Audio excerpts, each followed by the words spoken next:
Welcome to an exploration of one of Africa's most profound and enduring spiritual forces. A deity whose worship predates written history, yet continues to shape the lives of millions today. I'm your guide on this journey into understanding a goddess who is not distant in some heavenly realm, but immediately present in every handful of soil, every sprouting seed, every grave, and every sacred oath. Asaase Yaa, the sacred earth goddess of the Akan. The red soil beneath your feet pulses with life. A heartbeat older than memory, stronger than iron, more patient than stone. To the Akan people of West Africa, this is not merely earth. This is the body of a goddess who cradles humanity in her embrace, who feeds us with her bounty, and who ultimately welcomes us back into her depths when our journey ends. Her name is Asaase Yaa, Thursday's earth, mother of life, keeper of the dead, guardian of truth.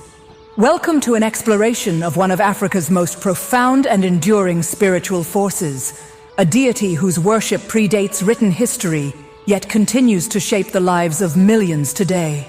I'm your guide on this journey into understanding a goddess who is not distant in some heavenly realm, but immediately present in every handful of soil, every sprouting seed, every grave, and every sacred oath.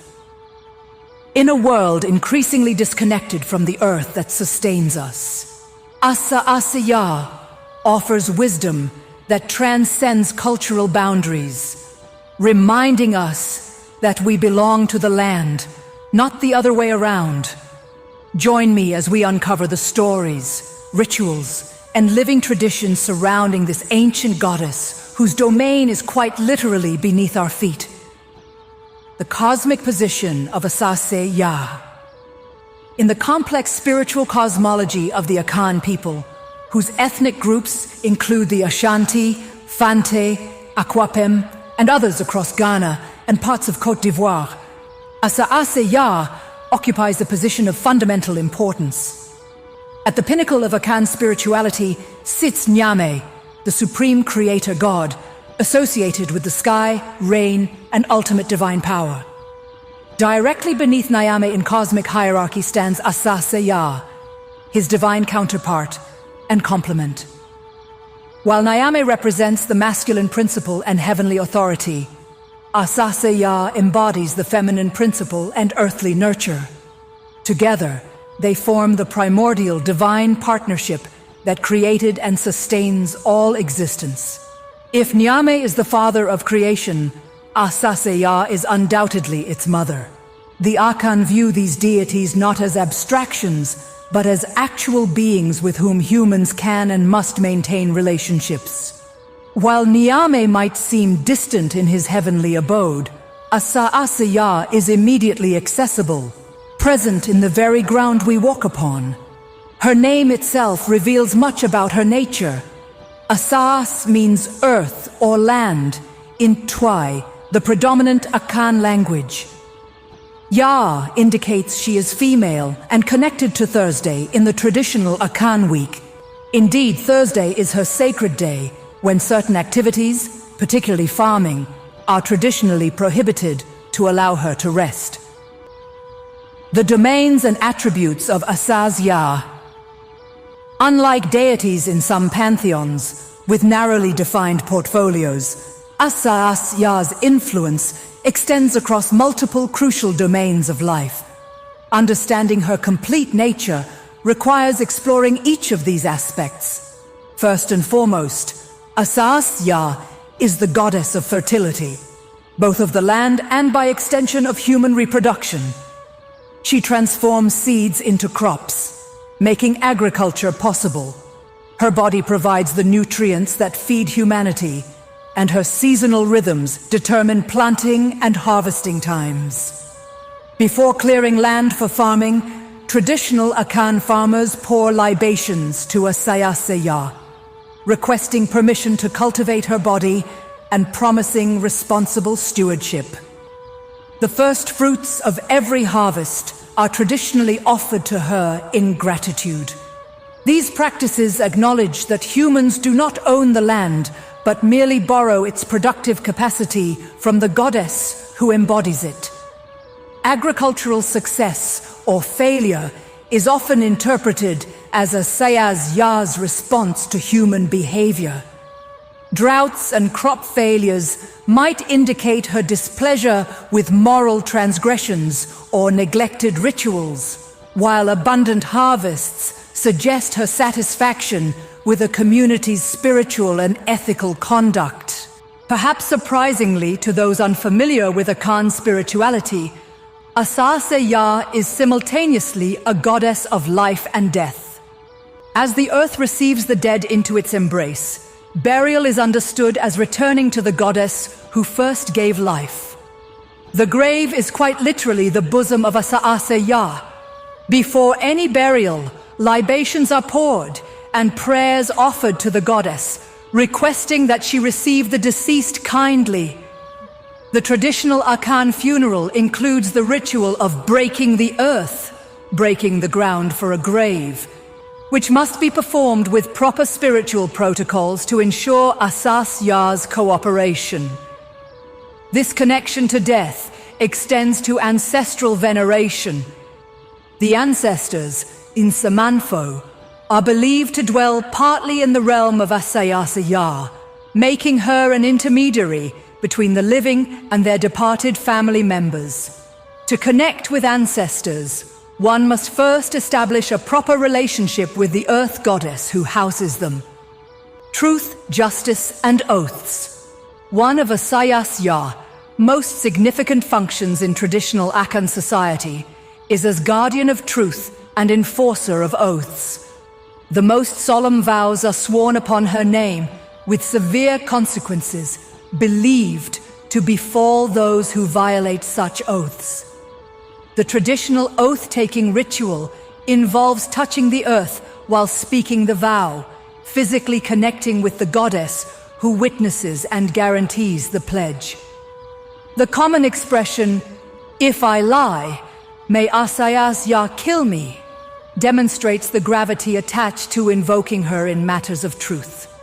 This aspect of the goddess served crucial social and legal functions in traditional governance. In disputes where evidence was limited, oaths sworn on Asaase Yaa often determined outcomes, as few would risk the divine consequences of false testimony. Even today, in areas where traditional practices remain strong, such oaths carry significant weight. Boundaries and territory. As the embodiment of land itself, Asaase Yaa naturally governs territorial boundaries. Traditional land disputes often involve ritual appeals to her as the ultimate authority on rightful ownership. Border markers and boundary stones frequently double as small shrines to the goddess. This domain extends to national identity, with Asaase Yaa conceptualized as the specific embodiment of the homeland. Akan communities historically viewed their territory not just as geographical space, but as the living body of a goddess uniquely connected to their people, though she extends beyond any single ethnicity to encompass all land everywhere. Rituals and worship practices. The veneration of Asaase Yaa involves diverse rituals integrated into everyday life rather than confined to formal religious settings. These practices reveal much about how the Akan conceptualize their relationship with the earth goddess. Libations and offerings. The most common ritual honoring Asaase Yaa is the pouring of libations, a practice where drink, traditionally palm wine, schnapps, or water, is poured onto the ground while prayers or invocations are spoken. This simple yet profound act acknowledges the goddess's presence and maintains a reciprocal relationship with her. Before drinking alcohol in traditional settings, Akan people often pour a few drops onto the earth, a small offering acknowledging the source of all sustenance.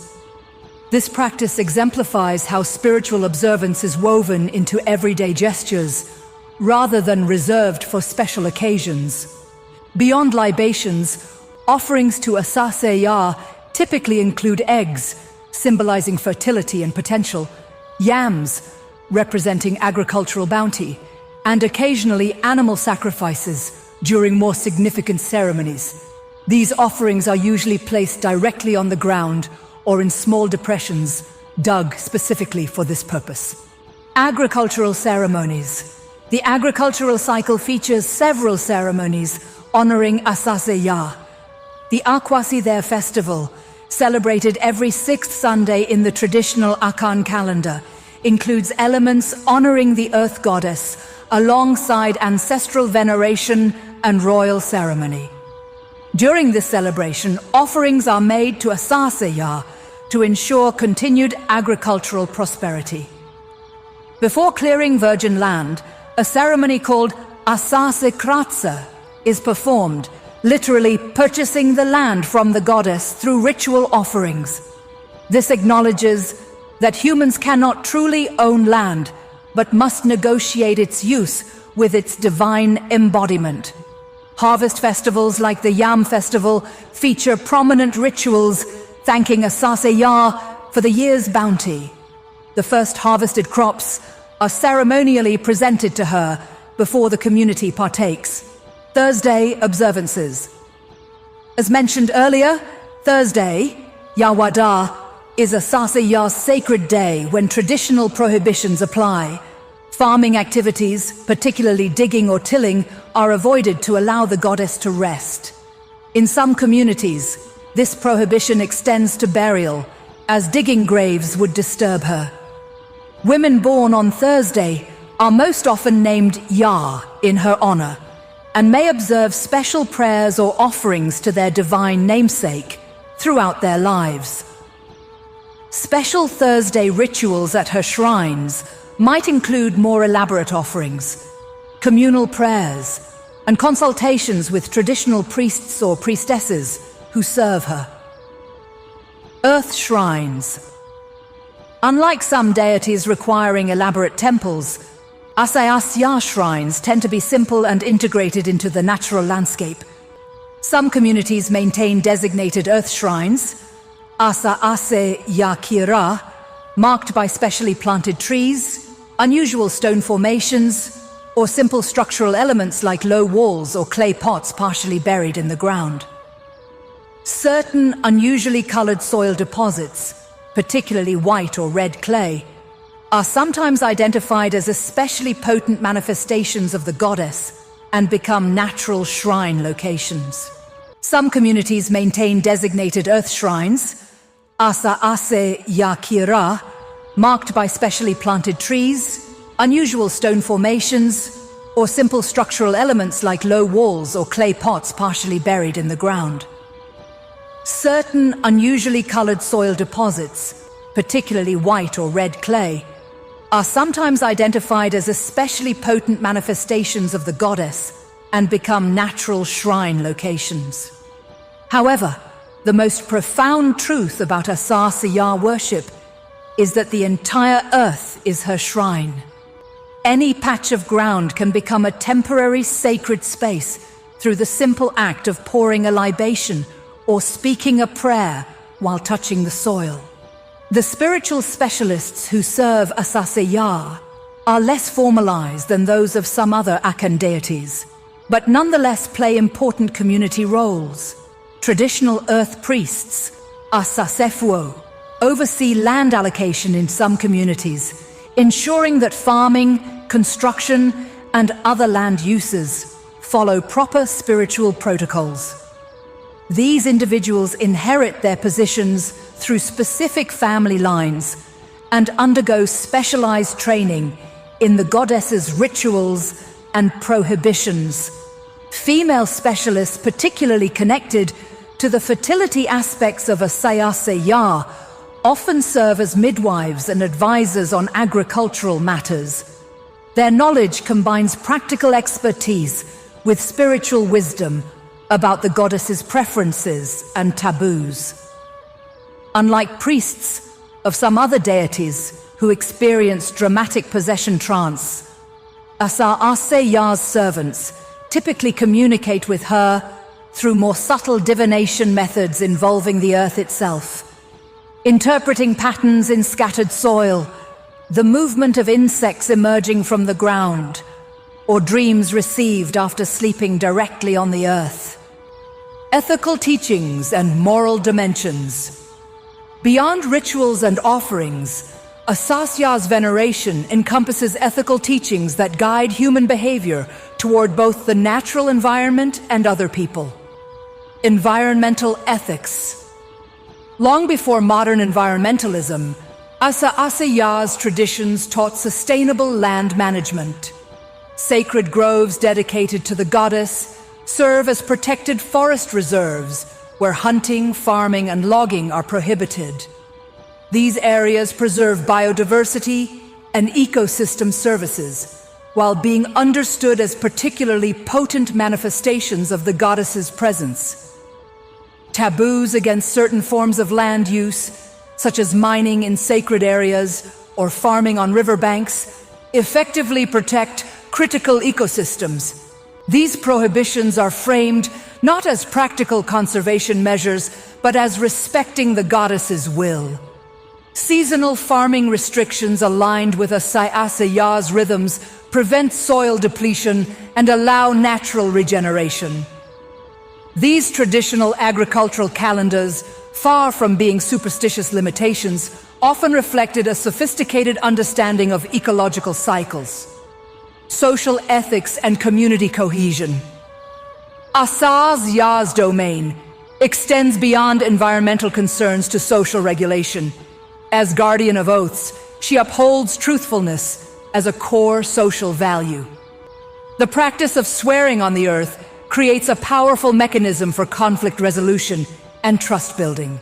Her connection to territorial boundaries helps manage land disputes through ritual means rather than violent conflict.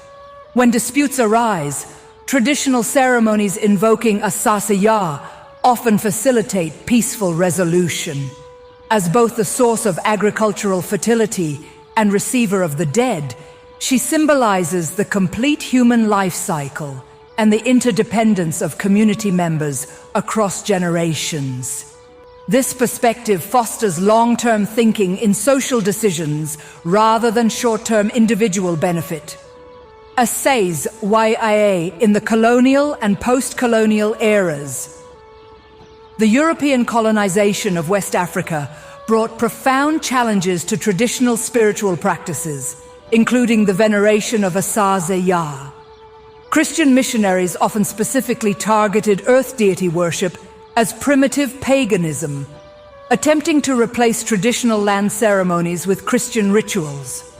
Colonial authorities frequently dismissed land claims based on traditional spiritual relationships with Asaase Yaa, imposing European concepts of land ownership that treated earth as property rather than a living divine being.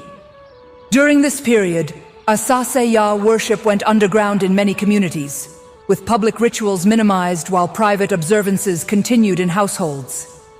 The goddess became a symbol of resistance to cultural domination, with continued libations and earth rituals serving as assertions of indigenous identity and sovereignty. Following independence, Ghana and other West African nations experienced varied religious developments. While Christianity and Islam became dominant official religions, traditional practices experienced significant revivals, often in syncretic forms blending with the imported faiths. Today, many Ghanaian Christians and Muslims still pour libations to Asaase Yaa before major life events or building projects, a practice they might describe as cultural tradition rather than religious worship, though the distinction is often blurry. Asaase Yaa in contemporary life.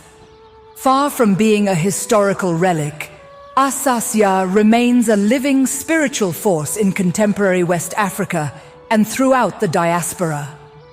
Environmental activists in Ghana increasingly invoke Asaase Yaa traditions to combat destructive practices like illegal mining, galamsey, deforestation, and pollution. By framing environmental protection in terms of traditional spiritual values, these movements gain cultural resonance beyond imported conservation concepts. Some conservation projects explicitly partner with traditional authorities to protect areas associated with Asaase Yaa, recognizing that spiritual significance often proves more effective than legal designation in preserving ecosystems. Land rights and gender equality. Women's land rights advocates sometimes reference Asaase Yaa's feminine identity when challenging male-dominated land ownership systems. The argument that land belongs ultimately to a goddess rather than to men has provided leverage in some community-level negotiations over women's access to agricultural resources. Traditional earth priests invoking Asaase Yaa have become important voices in disputes over land grabbing by international agricultural corporations or mining interests. Their spiritual authority sometimes succeeds where legal challenges fail in protecting community land rights. Throughout the Americas, particularly in Brazil, Cuba, Jamaica, and the United States, revitalized interest in African spiritual traditions has included renewed veneration of earth deities cognate with Asaase Yaa. Diaspora practitioners often adapt traditional rituals to urban environments, creating innovative practices that maintain the essence of earth veneration while acknowledging changed circumstances and the complex history of forced migration. Asaase Yaa wisdom for today's world. What might this ancient goddess of the earth offer to contemporary global challenges? First, she provides a model of human-environment relationships based on reciprocity rather than exploitation. In Asaase Yaa's worldview, humans are not owners of land, but dependents who must maintain proper relationships with the living earth that sustains them. This perspective offers a profound alternative to the extractive capitalism driving ecological crises. Second, her dual domain over life and death reminds us of natural cycles and limits. Modern culture often denies death and overly valorizes unlimited growth. Asaase Yaa teaches acceptance of natural boundaries and the necessity of giving back what we take, a philosophy with profound implications for sustainable development. Third, her role in truth-telling and oath-keeping speaks to our post-truth era of misinformation.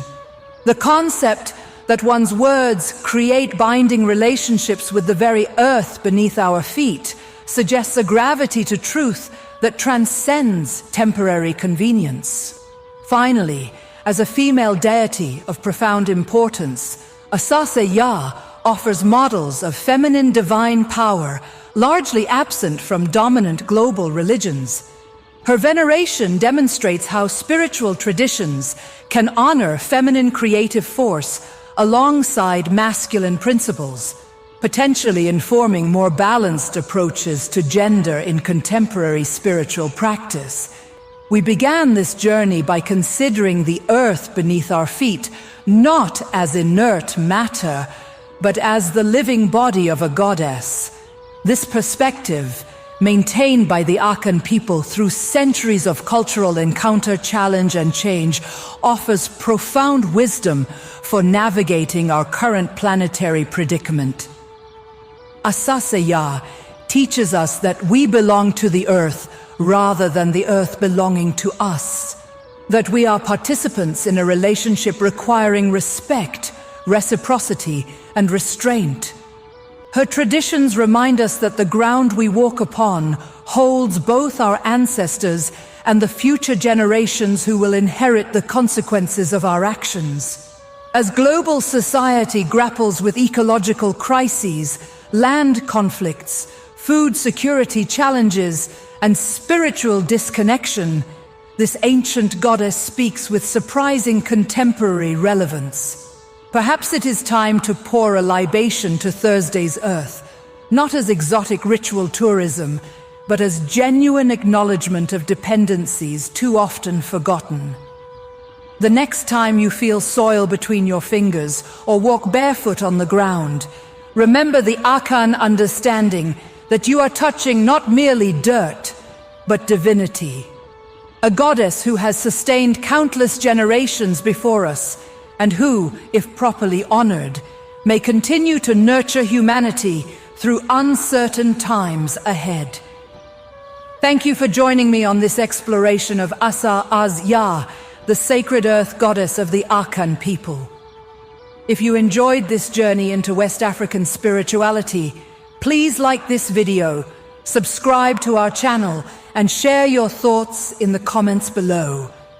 Until next time, remember the wisdom of those who recognize divinity not in distant heavens, but in the very ground beneath our feet.